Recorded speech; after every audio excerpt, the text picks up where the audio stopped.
Welcome back to my channel cooking with Anubhav. आज हम आपके साथ फिर से एक नए नाश्ते की रेसिपी शेयर करेंगे जो कि हम बनाने वाले हैं मूंग दाल से।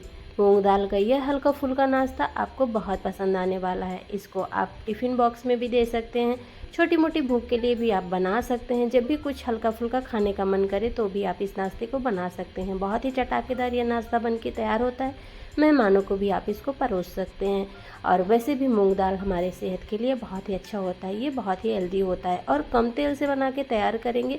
चलिए बनाना स्टार्ट करते हैं। फ्रेंड्स, आपसे एक छोटी सी रिक्वेस्ट है, अगर आपको हमारी आज की रेसिपी थोड़ी भी पसंद आ रही है तो प्लीज़ हमारे वीडियो को लाइक कर दीजिएगा। अगर आपने चैनल पर पहली बार विजिट किया हुआ है तो चैनल को सब्सक्राइब कर दीजिएगा। थोड़ा सा भी यूजफुल लग रहा है तो अपने फैमिली फ्रेंड्स के साथ शेयर कर दीजिएगा।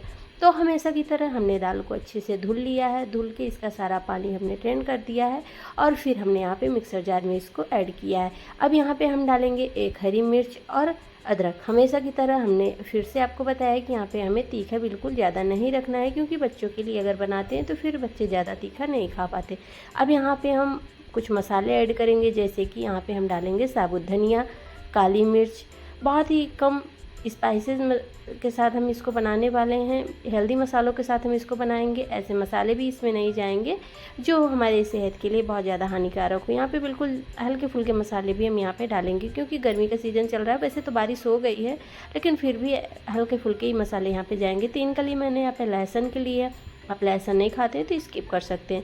लहसुन से बहुत अच्छा फ्लेवर आता है, फिर भी हमने यहाँ पे थोड़ा ही डाला हुआ है। अब चलिए इसको पीस लेते हैं। पानी का यहाँ पे बिल्कुल इस्तेमाल नहीं करना है और हमें इसको मिक्सर को रोक रोक के थोड़ा स्पून से चलाते जाइए। बीच में चला दीजिए तो फिर ऊपर नीचे दाल हो जाएगी, अच्छे से पीस जाएगी। पानी बिल्कुल नहीं डालिएगा, नहीं तो फिर दाल गीली हो जाएगी। तो यहाँ पे देख सकते हैं दाल हमारी पीस चुकी है। अब हम लेंगे सेम बाउल में हम फिर से यही दाल को ट्रांसफ़र कर देंगे। तो फ्रेंड्स, चलिए हम इसको ट्रांसफ़र कर लेंगे एक बाउल के अंदर। हमने इसको ट्रांसफ़र कर लिया हुआ है। अब चलिए यहाँ पे इसको हम रखेंगे अभी साइड पे। नेक्स्ट देख लेते हैं हमें क्या करना है। इस नाश्ते के साथ हम आपको बिल्कुल नए तरीके की आज चटनी भी बताएंगे, जो कि इस नाश्ते का टेस्ट इन्हेंस करेगी। बहुत अच्छा टेस्टी चटनी लगती है। एक बार इस नाश्ते के साथ इस चटनी को ज़रूर बनाइएगा। अब यहाँ पे लेंगे हम गेहूँ का आटा। तो हाँ, हम इस नाश्ते को गेहूं के आटे से बनाएंगे, बहुत ही हेल्दी वे में बनाएंगे। तो हमने यहाँ पे गेहूं का आटा लिया, जो रेगुलर हम इस्तेमाल करते हैं पूरी, पराठा, चपाती, रोटी बनाने के लिए। तो यहाँ पे हम डाल देंगे अजवाइन क्रश करके। अजवाइन क्रश करने से टेस्ट इन्हेंस होता है और अजवाइन का जो फ्लेवर होता है थोड़ा ज़्यादा एक्टिव हो जाता है, तो इसलिए थोड़ा क्रश करके ही डालना चाहिए। थोड़ा नमक डालेंगे, थोड़ा कसूरी मेथी डालेंगे, थोड़ा हल्दी पाउडर डालेंगे और यहाँ पे 2 से 3 चम्मच के लगभग हम सूजी डालेंगे। मोटी या बारीक आप कोई भी ले सकते हैं। सूजी डालने से थोड़ा हमारा नाश्ता क्रिस्पी बनता है। पूरी तरह से ऑप्शनल है। अगर आप सूजी नहीं डालना चाहते, आप यहाँ पे 1 से 2 चम्मच के लगभग चावल का आटा डाल दीजिए। और आप चावल का आटा भी नहीं डाल सकते तो फिर आप केवल गेहूं के आटे से इसको बना सकते हैं। यहाँ पे मैंने मेल्ट करके थोड़ा सा बटर डाल दिया हुआ है। आप यहाँ पे घी या रिफाइंड ऑयल कुछ भी डाल सकते हैं। चलिए अच्छे से इसको मिक्स कर देंगे। और इसका हमें बहुत ज़्यादा नरम ना बहुत ज़्यादा सख्त, मीडियम, हम जैसे रोटी पूरी पराठा के लिए डो लगाते हैं ना, सेम उसी तरीके से हमें डो लगा लेना। हल्का हल्का पानी डालेंगे, क्योंकि सूजी है, सूजी डाला है हमने तो ये फूलती है। अब चलिए डो भी हमारा फ्रेंड्स रेडी हो गया। इसको थोड़ा सा ऊपर से हम घी या बटर फिर से लगा के इसको कवर करके रख देंगे। और नेक्स्ट अभी हमें कुछ और काम करना है, तो आटा तब तक हमारा सेट हो जाएगा। तो यह नाश्ता आप मॉर्निंग में भी बना सकते हैं। अगर आप मॉर्निंग में बनाना चाहते हैं, मूंग की दाल बहुत ही जल्दी फूल जाती है, तो आप 2 घंटे के लिए, 1 घंटे के लिए भी भिगा देंगे गर्म पानी में, तो दाल अच्छे से फूल जाती है। चलिए नेक्स्ट हम तैयारी करते हैं चटनी बनाने की। तो यहाँ पे हमने चटनी बनाने के लिए है पीनट्स। आप यहाँ पे रोस्टेड पीनट्स हैं तो आप उसका भी इस्तेमाल कर सकते हैं। यहाँ पर मैंने छिलके वाली लहसुन ली है, 2 लाल मिर्च, और यहाँ पर मैंने 1 चम्मच साबुत धनिया डाला हुआ है और करी लिप्स 8 से 10 पीस मैंने यहाँ पर डाल दिया हुआ है। इस चटनी को आप सूखी भी बना सकते हैं और जैसे कि आप ग्रेवी वाली भी बना सकते हैं। इस चटनी को खाने के बाद आप यकीन मानिए आपको सारी चटनियों का टेस्ट फीका लगेगा। बहुत अच्छी लगती है चटनी। जब भी मैं बनाती हूँ तो इसको मैं सूखा भी बना लेती हूँ। ये चटनी सूखी भी अच्छी लगती है। आप इसको रोटी में घी लगा के खाएंगे तो बहुत अच्छी लगती है चटनी। तो यहाँ पर मैंने लहसुन का छिलका नहीं निकाला है। और हाँ, इसको तेल से नहीं, घी से ये चटनी बनाई जाती है। तो यहाँ पर मैंने 1 चम्मच, छोटा चम्मच से घी डाला हुआ है। यहाँ पर हम तेल का इस्तेमाल नहीं करते हैं। इस चटनी को हम घी से ही बनाते हैं, क्योंकि यहाँ पे मुझे थोड़ी सूखी चटनी भी बनानी थी इसे। तो यहाँ पे चलिए इसको अच्छे से हम भून लेंगे। मूंगफली को हमें अच्छे से भूनना है, बिल्कुल से इसका कच्चापन हमें दूर करना है और फिर इसमें अच्छा सा फ्लेवर आएगा। आप यहाँ पे सौंफ भी ले सकते हैं, मैंने केवल यहाँ पे धनिया का इस्तेमाल किया हुआ है। तो बारिश के मौसम में धनिया भी बहुत कम आती है, तो इस तरीके से सूखी धनिया का आप इस्तेमाल कर सकते हैं। चलिए इसको ठंडा करेंगे थोड़ा सा। अब यहाँ पे हमने डाल दिया डेसिकेटेड कोकोनट। अगर आप वैसे ही डाल रहे हैं साबुत, अगर आपके पास सूखा नारियल है तो उसको भी कट करके उसी प्रोसेस में डाल दीजिए जब आप मूंगफली तल रहे होते हैं। तो पैन अभी गर्म है तो हमने इसीलिए यहाँ पे डाल दिया हुआ है ताकि ये भी अच्छे से सिक जाएगा। और यहाँ पे मैंने सेव ली है, बारीक वाली जो सेव आती है, ये होममेड सेव है, मैंने घर पे ही बनाया हुआ है, बेसन की सेव है। तो इस सेव को भी मैंने यहाँ पे ऐड कर दिया हुआ है। तो आज हम ये चटनी बनाएंगे, सूखी चटनी बनाएंगे और ग्रेवी वाली भी बनाएंगे, तो इसलिए मैंने यहाँ पे सेव डाला। आप यहाँ पे बेसन की जो बूंदी आती है उसको भी डाल सकते हैं। तो चलिए यहाँ पे हमने जार लिया हुआ है, जार के अंदर सारे चीज़ों को जो हमने यहाँ पे लिया था डाल देंगे। थोड़ा सा इसमें हम चटनी में हींग भी डालेंगे, क्योंकि हमने पहले तड़का में हींग नहीं डाला हुआ था, वो हमें याद नहीं रहा, तो हम यहाँ पे भी हींग का इस्तेमाल कर सकते हैं। तो यहाँ पे हम थोड़ा सा हींग डालेंगे, हींग से चटनी में बहुत अच्छा फ्लेवर आता है, तो एक बार ज़रूर ट्राई करिएगा। यहाँ पर थोड़ा सा हम लाल मिर्ची पाउडर डालेंगे, बहुत ज़्यादा नहीं डालेंगे क्योंकि हमने पहले भी मिर्ची का इस्तेमाल किया हुआ था। थोड़ा सा हींग डालेंगे, हींग से इसमें बहुत अच्छा फ्लेवर आता है। काला नमक डालेंगे, आप यहाँ पे सफ़ेद नमक का भी इस्तेमाल कर सकते हैं। तो यहाँ पे मैंने काला नमक डाला हुआ, इसमें भुना हुआ जीरा, काली मिर्च, ये सारी चीज़ें भी, ये मसाला नमक हम घर पे बनाते हैं, तो इसलिए मैंने यहाँ पे इसका इस्तेमाल किया हुआ है। ये देखिए चटनी हमारी बन के रेडी हो गई है। तो यहाँ पे आप सूखी चटनी, मैंने पहले भी बताया कि आप यहाँ पे सूखी चटनी भी निकाल सकते हैं। और फिर हम इसमें इस चटनी को हम इस तरीके से निकाल लेंगे जैसे हम ब्रेड सैंडविच वगैरह बनाते हैं दही वाला, तो फिर उसमें इस्तेमाल में आ जाती है। और फिर हम यहाँ पे इसको यहाँ पे दही के साथ पीस लेते हैं। तो यहाँ पे बिल्कुल सूखा दही हमें चाहिए, पानी वाला दही नहीं। इस तरीके से ये चटनी बहुत अच्छी लगती है, आप इसको सैंडविच वगैरह में भी लगा सकते हैं, खाने में बहुत ही लाजवाब होती है। तो यहाँ पे इसमें थोड़े से लम्स हो जाते हैं क्योंकि मूंगफली में तेल होता है ना, तो हमने पहले भी पीसा हुआ था उसको। तो थोड़ा सा स्पैचुला की हेल्प से इसको अच्छे से मिक्स कर देंगे और किसी बर्तन में ट्रांसफ़र कर लेंगे। चलिए वापस से हम देख लेते हैं दाल में हम कुछ स्पाइसेस ऐड करेंगे। तो यहाँ पे हमने 1 चम्मच भर के यहाँ पे बेसन डाल दिया हुआ है। आप यहाँ पे भुना हुआ सत्तू जो डाल सकते हैं, भुने हुए चने का आटा सत्तू बोलते हैं, सत्तू भी डाल सकते हैं, या तो फिर आप यहाँ पे भून के बेसन भी डाल सकते हैं। मैंने यहाँ पे कच्चा बेसन ही डाला हुआ है। नमक डाल देंगे और यहाँ पे हम हींग डाल देंगे, लाल मिर्ची पाउडर डाल देंगे थोड़ा सा, बहुत ज़्यादा नहीं डालना है क्योंकि बहुत ज़्यादा हमें इसे तीखा नहीं बनाना। यहाँ पे डाल देंगे थोड़ा सा हल्दी पाउडर, बहुत ज़्यादा हल्दी पाउडर भी नहीं डालना है, कलर अच्छा आएगा। तो चलिए यहाँ पे देख लीजिए, इसको हम अच्छे से मिक्स करेंगे। तो यहाँ पे थोड़ा सा हम चाट मसाला नहीं डाले थे, तो हम यहाँ पे थोड़ा चाट मसाला भी डालेंगे, टेस्ट इनहेंस होता है, अच्छा लगता है। अगर आपको नहीं पसंद है तो फिर आप यहाँ पे नींबू का जूस या आमचूर पाउडर डाल सकते हैं। और पहले भी हमने मसाले ऑलरेडी पीसे हुए थे दाल के अंदर, जैसे अदरक है, लहसुन, ये सारी चीज़ें हमने पीसे से, उस जो हमने पीस लिया हुआ था ना, उससे टेस्ट बहुत अच्छा आ जाता है। लेकिन फिर जैसे लगता है ना कि थोड़ा टेस्ट आप और ज़्यादा बढ़ाना चाहते हैं और ज़्यादा स्पाइसी बनाना चाहते हैं, तो ये सारे मसाले डालिए। नहीं, अगर नहीं डालना चाहते तो केवल नमक डाल के आप इस नाश्ते को बना सकते हैं। तो चलिए वापस से हम इसको मिक्स कर देंगे। तो फ्रेंड्स, फिर से आपको याद दिला दें, यहाँ तक आने के बाद आपने शायद लाइक नहीं किया होगा, तो प्लीज़ वीडियो को लाइक कर दीजिएगा। और आपसे एक रिक्वेस्ट और है, आप लोग वीडियो को बीच में छोड़ देते हैं, तो प्लीज़ वीडियो को फुल वॉच करिएगा, तभी आपको रेसिपी भी समझ में आती है और आप रेसिपी को फिर अगेन बना भी सकते हैं।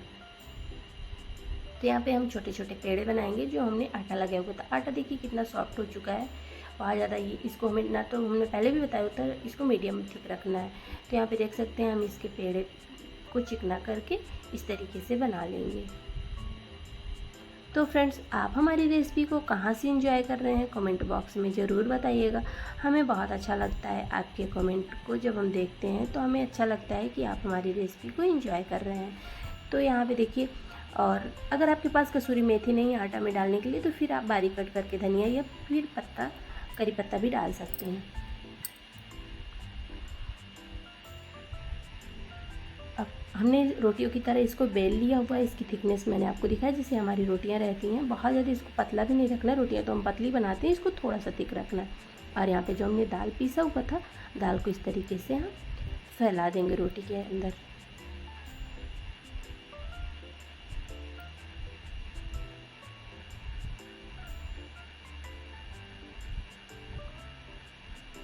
तो थोड़ा थोड़ा हमें साइड को छोड़ देना है, फिर फैलाना है इसको अच्छे से।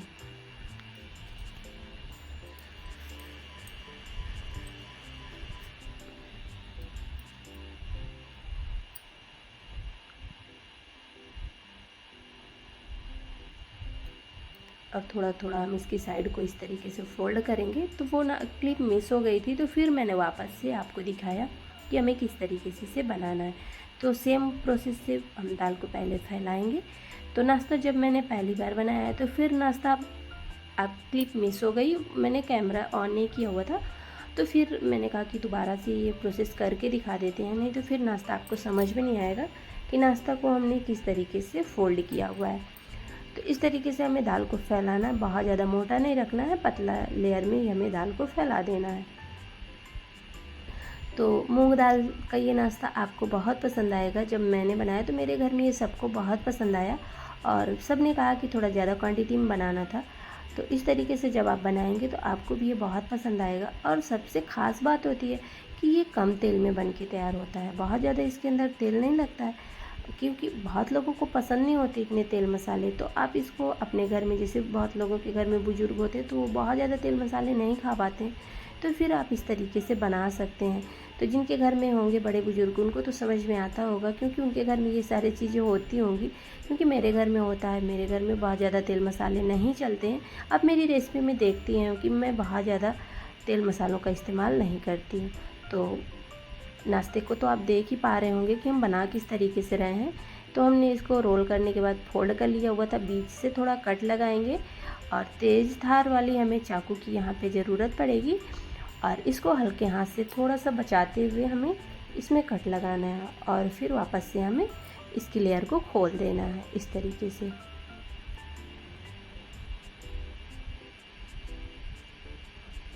और थोड़ा सा सूखा आटा डस्ट करेंगे और नाश्ते को हम इस तरीके से फैला देंगे। तो लुक चेंज हो जाता है, बच्चे भी खुश हो जाते हैं। टिफ़िन बॉक्स के लिए भी अगर बच्चों को आप इस तरीके से बना के देते हैं तो बच्चे भी खुश हो जाते हैं, आसानी से बन जाता है। थोड़ा इसका लुक चेंज रहता है तो बच्चे भी सोचते हैं ना कि कुछ अलग सा नाश्ता होगा। तो इस तरीके से आप बच्चों को बना के खिला सकते हैं। यहाँ पे देख सकते हैं नाश्ते का हमारे फाइनल लुक, सारी लेयर खुल जाती हैं इस तरीके से और नाश्ता हमारा अच्छे से सिका हुआ होता है। जब हम इसको डीप फ्राई करें, सैलो फ्राई करें या तो स्टीम करें, ये अच्छे से सिकता है अंदर तक। और यहाँ पे नेक्स्ट हम फिर से आपको दिखा दे रहे हैं।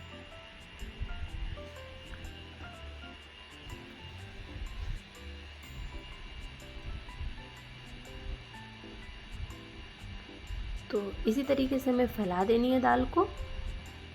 और दाल इसीलिए मैंने पहले कहा था कि दाल में बिल्कुल से हमें पानी का इस्तेमाल नहीं करना है, सूखा सूखा ही पीसना है। आप दाल को किसी छन्नी में छान के पहले रख दीजिए भिगाने के बाद, तो फिर उसका एक्स्ट्रा पानी निकल जाएगा। तो यहाँ पे मैंने 1 चम्मच बेसन का इस्तेमाल किया हुआ था। आप यहाँ पे बगैर बेसन के भी बना सकते हैं, लेकिन थोड़ा सा बेसन डाल देंगे तो थिकनेस आ जाती है दाल में और टेस्ट भी अच्छा लगता है खाने में। बहुत ज़्यादा बेसन भी नहीं डालिएगा, नहीं तो फिर नाश्ता खाने में वो टेस्ट नहीं आएगा जो आप चाहते हैं। तो इस तरीके से यहाँ पे केवल 1 चम्मच बेसन का इस्तेमाल करना है। और यहाँ पे देख सकते हैं हमें इस तरीके से रोल कर लेनी है और फिर इस तरीके से अंदर की तरफ फोल्ड कर देनी है और यहाँ पे हमें नाइफ से कट लगानी है। तो नाश्ता तो आपके समझ में आ ही गया होगा। इस तरीके से नाश्ते को हमें फाइनल लुक देना है। तो हाथों में रखते हुए हम इसको कट करेंगे और यहाँ पे देखते हैं इसकी सारी लेयर इस तरीके से खुल जाती हैं। तो नाश्ता हमारा देखने में भी अच्छा लगता है, कच्चा भी नहीं रहता अंदर तक और सिक जाता है आराम से। और हाँ, इस नाश्ते को आप सेम प्रोसेस से आलू के साथ भी बना सकते हैं। आलू की फीलिंग जैसे हमने चने दाल मूंग दाल की फीलिंग की, वैसे आप आलू की फीलिंग कर सकते हैं। ढेर सारी सब्जियों से भरपूर इस नाश्ते को बना सकते हैं। आप इसके अंदर ढेर सारी सब्जियां डाल के बारीक कट करके या तो चॉपर में चॉप करके फिर आप आलू की फीलिंग बनाइए और इसको इसी तरीके से बनाइए। जैसे आप दाल के अंदर नहीं बनाना चाहते तो भी आप इसको बना सकते हैं। और यहाँ पे मैंने रख दिया हुआ कढ़ाई में पानी, आप यहाँ पे किसी स्टीमर वगैरह में भी रख सकते हैं। तो यहाँ पे मैंने पानी रख दिया हुआ था और यहाँ पे हम सारे नाश्ते को रख देंगे इसी स्टेनर के ऊपर। तो यहाँ पे मैंने घी या तेल कुछ लगा लेना है, नहीं तो फिर नाश्ता नीचे से जो चिपक जाएगा। तो कुछ लगा लीजिएगा ऑयल और इसको 10 मिनट के लिए हाई फ्लेम में स्टीम करना है। हाई फ्लेम में स्टीम करेंगे और एक बार मैंने बीच में इसको उलट पुलट कर दिया हुआ था ताकि दोनों तरफ से नाश्ता हमारा सीख जाए। तो यहाँ पे मैंने एक बार उलट पुलट कर दिया हुआ था, वापस में आपको दिखा रही हूँ कि देखिए टूट नहीं रहा, चिपक नहीं रहा, यानी कि अच्छे से स्टीम हो चुका है। वो तो मैंने पहले ही इसको उलट पुलट कर दिया हुआ था, क्योंकि मैंने कैमरा ऑन नहीं किया हुआ था। मैंने सोचा आपको बता दूँगी कि मैंने इसको उलट पुलट कर दिया था। अभी नाश्ता हमारा गर्म है, क्योंकि नीचे से भाप आ रही थी पानी से, और इसको हम केयरफुली निकाल लेंगे। अब चलिए, नाश्ता तो आप खाने के लिए रेडी हो गया, आप इस खा सकते हो उसको, लेकिन थोड़ा सा टेस्ट को इन्हेंस करने के लिए इसमें तड़का लगा देते हैं, ताकि नाश्ता हमारा चटपटा बने, देखने में भी अच्छा लगे। यहाँ पे मैंने कलौंजी डाला हुआ था, आप अजवाइन वगैरह भी डाल सकते हैं। यहाँ पे मैंने वाइट वाली तिल, थोड़े से करी पत्ते और थोड़ी सी चिली फ्लेक्स, बहुत ज़्यादा नहीं डाली, थोड़ी सी डाली है।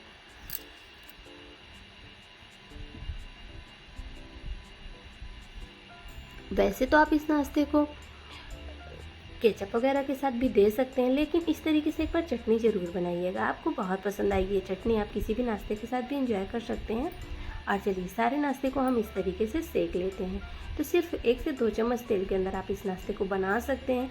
और अगर कोई बगैर तेल का खाना चाहते हैं तो फिर वो स्टीम करने के बाद ही आप सर्व कर दीजिए। तो इस तरीके से थोड़ा सा सेक लेते हैं तो अच्छा लगता है खाने में, सैलो फ्राई करने के बाद। और आप इसको डीप फ्राई भी कर सकते हैं, स्लरी बना के, थोड़ी सी कॉर्नफ्लावर या तो मैदा या गेहूं के आटे की स्लरी बना के थोड़ा इसको डिप करके ऑयल में फ्राई कर लीजिए। आपको यकीन मानिए, समोसे, कचौरी, इडली, डोसा, बर्गर का टेस्ट भी फीका लगेगा। आप समोसे खाना भी भूल जाएंगे इस नाश्ते के आगे, इतना ये टेस्टी लगता है। क्योंकि मेरे घर में तो सबको बहुत पसंद आता है, और बारिश में इस तरीके के नाश्ते अक्सर बनते हैं। और ये ट्रेडिशनल रेसिपी है, दादी नानी के ज़माने से ही बनती चली आ रही है, सबको ये पसंद आ रही है। हमारे यहाँ इसको चने की दाल से भी बनाया जाता है, मूंग की दाल से, उड़द की दाल से, मसूर की दाल से। और फ्रेंड्स, इसको आप काले चने के अंदर भी बना सकते हैं, सेम प्रोसेस से। तो आप इसको कई तरीके से बना सकते हैं, थोड़ा तरीका चेंज हो जाता है जब हमने उसकी फीलिंग बनानी है, और प्रोसेस सेम रहेगा। आप इसको थोड़ा मीडियम फ्लेम में अच्छे से सेंक लीजिए, ताकि ये ऊपर से क्रिस्पी हो जाए, अंदर से तो दाल भरी है, सॉफ्ट रहेगा ही। तो यहाँ पे देख सकते हैं नाश्ता हमारा सीख चुका है। अब यहाँ पे हम थोड़ा सा डाल देंगे, स्प्रिंकल कर देंगे थोड़ा सा यहाँ पे चाट मसाला। ये पूरी तरह से ऑप्शनल है, अगर आप नहीं डालना चाहते तो स्किप कर सकते हैं। और यहाँ पे देख सकते हैं हमारा लाजवाब सा टेस्टी सा यह नाश्ता बन के तैयार हो गया है। यकीन मानिए फ्रेंड्स, बहुत पसंद आएगा आपको जब आप एक बार बना लेंगे। तो यहाँ पे देख सकते हैं, आपको सिर्फ एक नाश्ता खाने की ज़रूरत है, पेट भरेगा लेकिन मन नहीं, इतना अच्छा ये नाश्ता लगता है। तो चलिए फ्रेंड्स, मिलते हैं नेक्स्ट वीडियो में ऐसी आसान सी नाश्ते की रेसिपी लेके। तब तक के लिए अपना ख्याल रखिए, बनाइए, खाइए, एंजॉय करिए, अपनी सेहत का ध्यान दीजिए। आपने अपना बेहद कीमती टाइम दिया, इसके लिए आपका thank you. Thanks for watching friends.